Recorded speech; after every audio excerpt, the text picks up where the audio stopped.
Hello everyone, welcome once again to the history class, and in this video I'll cover the topic ICTA and the tax system that worked under the Delhi Sultans, and I'll also brief you about what is ICTA and how the taxes were collected from the particular ICTA, who were the people who used to collect it, and how the system worked under the Delhi Sultans in this video. So please watch it very carefully, and I hope that you'll understand the entire topic that is explained.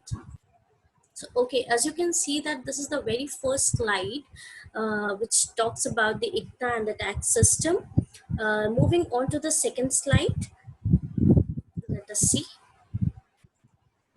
Okay, so here we can easily say that the land has been divided into four parts. Four subdivision of land has taken place.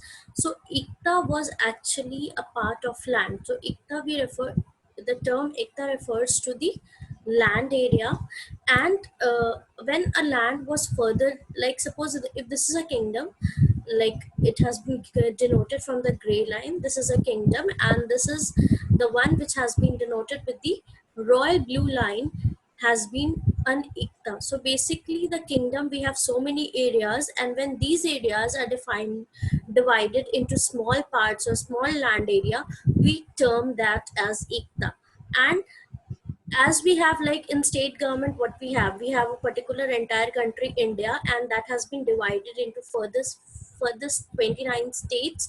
So all these states had a certain set of state government who are actually taking care of the particular state. In the same way, the iktas were controlled by the governors or the iktidars, who were actually looking after the entire ICTA and the people, and they used to maintain so many things. They used to work in that particular ICTA. So let us see how. So basically, you know that as we can see that these iktas are actually varying in their sizes.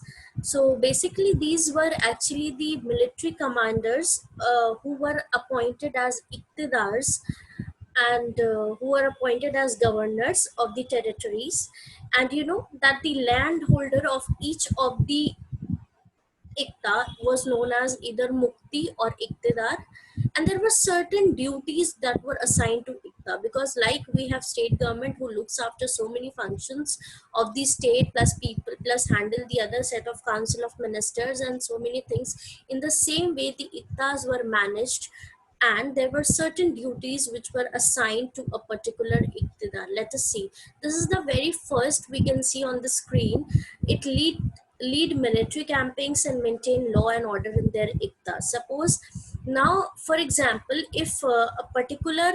um, if a particular king of the kingdom has want to conquer over the other regions and the nearby locations of the kingdom, in that case the iktidar or the muktis will cooperate with all the military services, with all the political possible measures, as well as the military services to that particular ruler in order to get control over that particular area. So basically, leading military campaigns, maintaining the law and order on the ICTA was very, very important, and that was one of the functions or one of the duties of the Iqtidar. On the other hand, you know that they were also given the right to collect revenue. Now let us understand that why such right was given.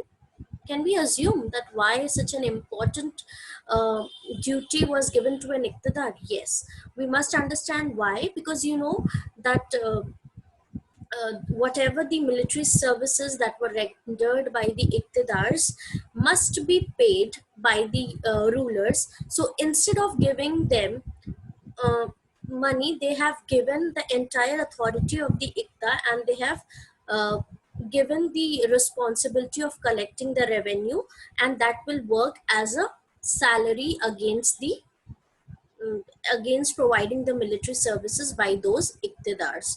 So that was considered as a form of salary. uh, how they can in which they can collect the revenue, and you know that from that revenue they used to uh, feed themselves, plus they used to manage and cater to their needs.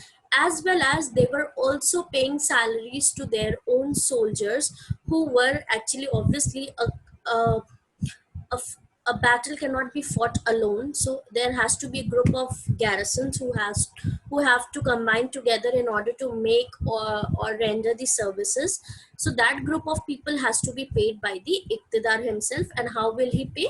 He will pay from the revenue which was collected from a particular ICTA by the Iqtidar. So this was something, the taxes, the ICTA system that was followed under the Delhi Sultans. And you also know that we have read about these slaves in the administration. The second phase of the Delhi Sultanate in administration was the ICTA system, which was followed by both the Alauddin Khiljis and Tughlaqs. Okay, so let us move on to the next slide.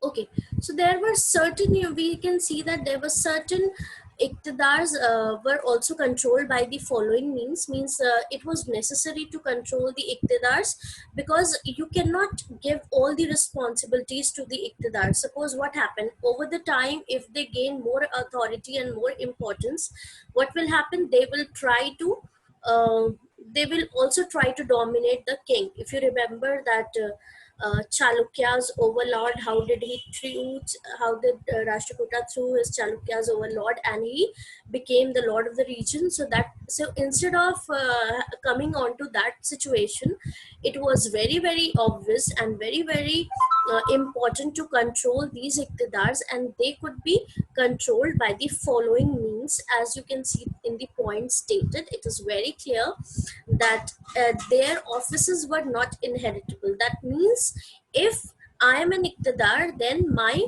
successors will not be the iqtidars, because it is not inheritable. It is not like that after this ruler's son, after the ruler's son will take the position, and then after it will move on to the hierarchy. So there was no inheritable post. It was not necessary. Anyone, anytime can be a part of ICTA, and that was completely under the control of the rulers, not the iqtidars, right? So the posts were not inheritable. On the other hand, the second was that they were assigned iktas for a short period of time. It was not like that if I have been assigned to a particular ikta, I'll be ruling there for years and ages and ages. It's not possible, because you know that that was a very, very temporary basis, maybe for 2 years, maybe for 5 years. Because if I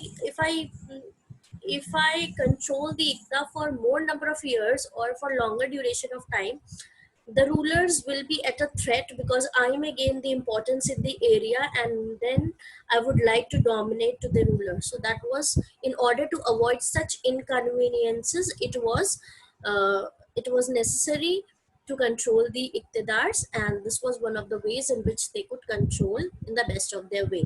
And the other is exactly the transfers. So iqtidar was considerably known as a transferable job, because you know that they can be transferred from one ikta to the other one, right? Okay. And you know that when we are talking about Delhi Sultanate, the Khaljis and the Tughlaqs have been the most important dynasties and the most important rulers, Alauddin Khilji and Muhammad bin Tughlaq, who have been responsible for the expansion of the empire and to respond to so many attacks. Plus, they have overcome and they have tried to capture the maximum area of Delhi Sultanate by them. So that is why they are considerably most not most recognizable names which is possible, we can say. So when we talk about them, you know that during their reigns or their period of rule, the control became more strict on the iqtidars. How? You know that how they used to keep a control or keep a track of the iqtidars, apart from their offices inheritance and plus transfer of the iqtidars, they also kept accountants so as to how much revenue is collected by the iqtidars. That was very, very important for the rulers to know, because they wanted that there should be there should not be excessive amount of revenue which is collected by the iqtidars. So for to keep a check and to keep a track of those records, accountants were appointed to check that whatever the amount of revenue is collected by the muftis or iqtidars is appropriate or not. Okay. Then also there's other point also, that care was taken that muktis collected taxes that is only prescribed by the state and kept specified number of soldiers. So it was not like that they can go on appointing so many number of soldiers and so many types of taxes could be implemented. No, for that also the track was uh, uh, they were being tracked and they were being monitored for the same. So this is how the ICTA system worked. And now we are going to read about the tax system. As you know that tax is the most important, or we can say it's considered to be the soul of the rulers, because without revenue, the maintenance of the empire and the kingdom is not possible. That is why tax is considered to be one of the most important things in the empire or in the economy. So that is how we deal. Now there were three types of taxes which was collected. uh, you can see that one, it was on tax on cultivation which was collected by the people.